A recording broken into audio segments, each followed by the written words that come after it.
There's a lot of debate about which one of August Burns Red albums is the best. Messengers and Constellations are usually fan favorites. And as far as early 2000s metalcore goes, I mean, it's still fantastic. It's basically as good as you could possibly get. Some of their later albums get a lot of love too, such as Found in Faraway Places, which gets a lot of credit for its experimentation, which is also kind of a turnoff for fans. And then we have Phantom Anthem, which is super technical and extremely clean, which is another turnoff for fans of Messengers and Constellation who love those albums for their grittiness. And Guardians is kind of a weird one. Coming in after Phantom Anthem, it still has some of the technicalities within its melodies, but they seem to find a happy medium with their mix as well. So it was a little gritty at the same time. The only issue that most people had with it, and I kind of have at the same time, is some of the songs are a little bit softer, and I mean, they're still pretty heavy, but they are softer and they're mixed in amongst some of their heavier songs. You have songs like Bones and Lighthouse, which are some of the more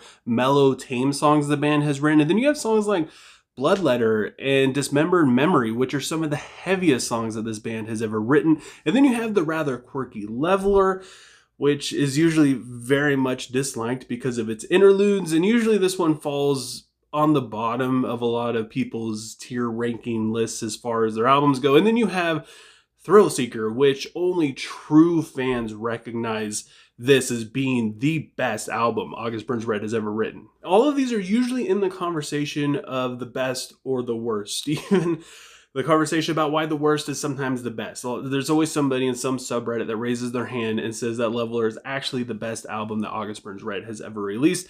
But out of all 10 of their albums, 10 if you include their holiday album, which we're not going to talk about that one, there's one LP that is always in the middle. It's kind of forgotten about, viewed as being meh. It's never in the top 3, never in the bottom 3. It's just always right in the middle. And I think it's a lot better than we remember. It deserves a lot more credit, and why I personally think it might be their best album, and that is Rescue and Restore. The 6th studio album from August Burns Red was their last through Solid State Records before they went to Rise. It was released on June 25th in 2013. It peaked at number 9 on Billboard 200 and number 2 on the top Christian albums, losing to Skillet's Rise, which is also another album that I consider to just be meh and fall within their discography. The first single that was released for Rescue and Restore was Fault Line. When was the last time you actually listened to this song? Because holy crap, the intro is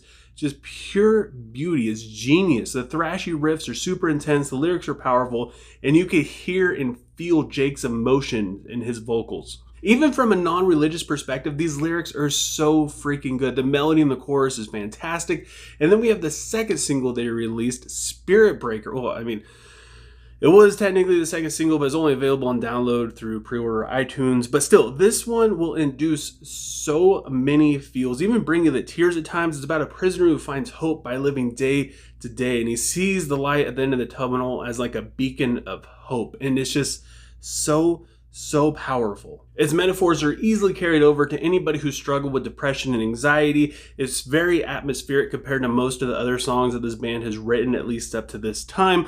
It gets melodic as Jake and Dustin are going back and forth, and it feels really chaotic, such as somebody who has a racing mind where they don't really have anybody to talk to other than themselves and their own thoughts that they have to battle with every day. And then the spoken word interlude is absolutely mesmerizing, and then when it gets repeated, when Jake repeats it and it comes in so heavy, oh my gosh, with the guitar harmonies, it'll give you goosebumps every single time. Rescue and Restore arguably has one of the best opening tracks out of all of the band's discography as well. Provision opens up with a colorful riff and heavy rhythm. It's also the first song this band has ever written in drop B, which gives it a completely different sound than what we're used to hearing from them.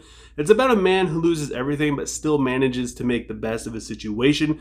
The lyrics are super powerful, and the music just shows that this album is going to be brutal, but it also shows the evolution that this band has gone through. They wrote Messengers, Constellations, and even experimented quite a bit with Leveler, and now this is like a mixture of those 3 albums. And then they follow up Provisions with the song Treatment, which has some very strong Constellation vibes to it. The first breakdown is nuts. It just keeps going with its haunting melodies hanging out in the background.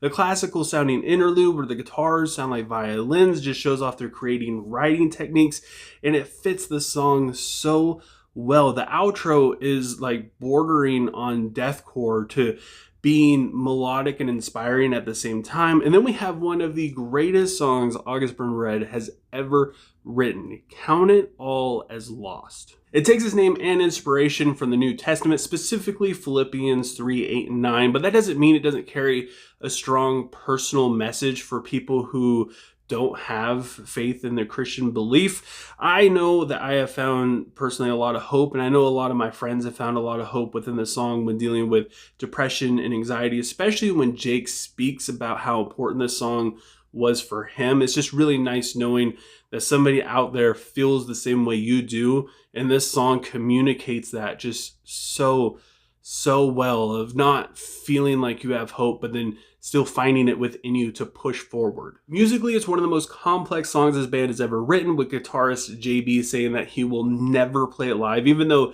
he did for, I believe, the first time for the 10th anniversary tour.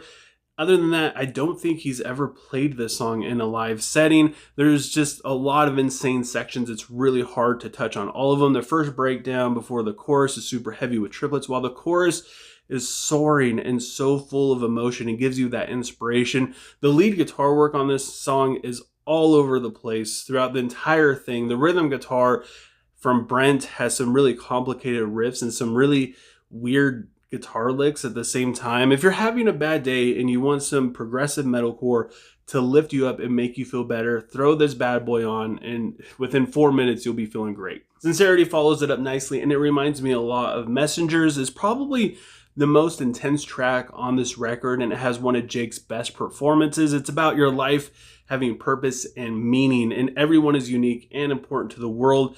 It's one of the most overlooked songs on this album because it comes right after Count It All as Lost, but I'd be willing to say that this song is just as good. It's right up there. It in its own right, I would say it is just as listenable and just as perfect as Count It All as Lost. Then we have Creative Captivity, which is about how metalcore has become watered down and it's super generic. And yes, I know we complain about that today all the time, but even back then, that was something that it was a problem. It was a problem 12 years ago too. It was the last song that was written for this album.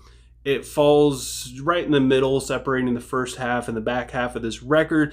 It is 4 minutes and 42 seconds long with a captivating instrumental for the first 3.5 minutes or so. And then Jake sings about how they're going to fight to save the genre, and they will rescue and restore. And then we have Beauty and Tragedy. If you've ever lost anybody in your life, this song is it. There's a lot of songs out there about somebody passing away, a loved one, family member, something like that, where honest it isn't too great, it isn't too inspiring. Sure, it feeds into the negative emotions you're feeling at the time, and you could kind of relate, your life is ruined and you're gonna miss them, you'll never get over this. But this song speaks to you on a completely different level. It's one of the more softer songs on this album musically, but the emotion will definitely make your eyes water. It's about losing a loved one, or specifically in this case for Jake, it's about losing a very close friend of his that was struggling with addiction, but seeing the beauty in them still existing as part of himself, as part of you, really helps. And he doesn't hold back lyrically in this whatsoever. The spoken word section is not for the faint of heart. And the breakdown that comes after it, to me, is the best breakdown that August Burns Red has ever written. It's so powerful. Jake's vocals cut through the mix and hit you straight into your soul. I get chills every time, even just thinking about it. This song, to me, is like the peak of the album. It's not the best song on the album, but for me personally, it hits so hard. I can listen to it every single day and never get tired of it. Animals is the shortest song on this album, usually a fan favorite amongst fans who do enjoy this album. It's another heavy hitter with an Egyptian sounding guitar melody. It's also got strong Messenger vibes because of that, and it's just kind of weird. The timing is really creative. The riffs are all over the place. There's a prominent bass line that pops up and gets its time in the spotlight. The outro has fiery vocals that sound animalistic, and then it goes directly into the song Echoes, which starts off with a echoey guitar and bass line. It's a pretty mellow song about a touring musician's life and wanting to be on stage where they feel like home truly is, where they feel alive and they feel like they're amongst family more than friends. It's got a really strong anthem quality to it that I absolutely love. It has Adam Gray from Texas in July playing drums right along with Matt, which is really insane. It has a swirling guitar melody, and it's so good. The melody reminds me a lot of Creative Captivity. I feel like that's where they might have pulled for that song, the inspiration for it. But it's just a really cool throwback feel, especially when we're getting to the closing track of the album. And then we have the closing track, The First Step, which is super dark and intense, but it does end on kind of a high note. The drums stand out to me the most on this, especially in the breakdown in the bridge. It's about trying to point society in the right direction to have a better future. And it's a perfect closing track. It seals up this album so nicely. If you've never listened to Rescue and Restore, I urge you to go listen to it, because a lot of people aren't going to suggest it. When What August Burns Red album should I listen to post gets put up on the metalcore subreddit, it's usually never going to be this album, and very rarely is it. So I urge you to go listen to it if you never have before. And if you have heard this album, go listen to it again, because, you know, I gotta say, it's a lot better than what we remember, and it is heavily, heavily underrated. If you guys enjoyed this video and you would like to see me do more videos like this, taking a trip down memory lane, talking about albums that are underrated or even overrated, leave a comment below letting me know which album you would like for me to talk about next. And again, if you enjoy this, don't forget to give it a like. Let me know that this is something that you guys would be interested in, kind of trying something new out here. Not really sure how well it'll be received, but I had a lot of fun doing it. It was a lot of fun going through, finding out which album. I made a poll for my YouTube community, and this was the album that was voted on, so I'll be doing that again. I already did another one for Era, so I plan on doing a review on their underrated album as well. So yeah, just thank you guys so much for taking time out of your day to listen to me talk about an old album, and I appreciate you guys more than you could ever imagine. And I hope you have a good day or night whenever you happen to be watching this, and I will talk to you guys next time.